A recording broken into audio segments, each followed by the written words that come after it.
Yeah, that's right. Here we go. Great and glorious NickDutch here yet again for more occult ramblings from my sick, twisted head. So here goes.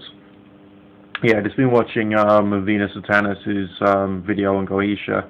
Great fun. I love your videos. Keep making them. They're pretty cool. And I hope that you, the audience, have seen the ones I've done on demonology. Those particular videos were based upon the idea of demons being like negative or like lower level beings, but essentially the idea is inherent in demonology, which was expressed within the Lesser Key of Solomon. It doesn't necessarily see these beings as being like evil or unintelligent or to be controlled because they've got the minds of twisted children.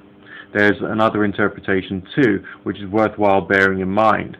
Now, the Lesser Key of Solomon, at least the versions that I've seen, have been written from a Judeo-Christian point of view, which is of course like a monotheistic or almost monotheistic faith.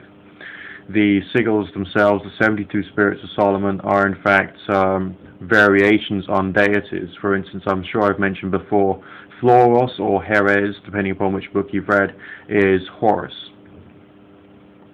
And Astaroth is Astarte. So if you can think about the names, and you can think about some of the energies associated with the various different ideas, you can work out what primitive deities they are.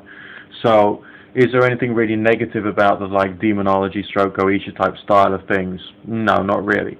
What it is a statement that you are whoever you are, following whatever your deity is, keeping on following your religion, but you allow the idea that there are other deities and other beings out there which your God or higher power allows you to somehow communicate with.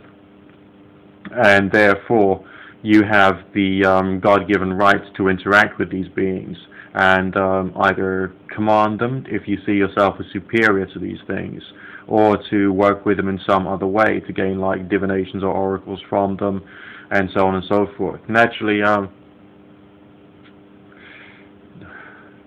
be a little skeptical of whatever you find out in divination with spiritual beings, because there can be some weird stuff going on. Also, if you're doing the preparatory prayers, which are mentioned in the versions of the Lesser Key of Solomon that I got from the Book of Ceremonial Magic compiled by A.E. Waite, that can have some fun effects if you chant it like I mentioned in a previous video.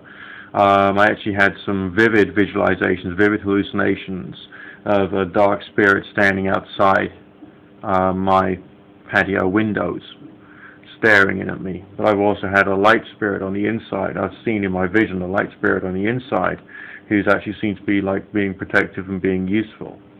So you can have some very peculiar sensations, but all these things are, I must reiterate, these are just experiences.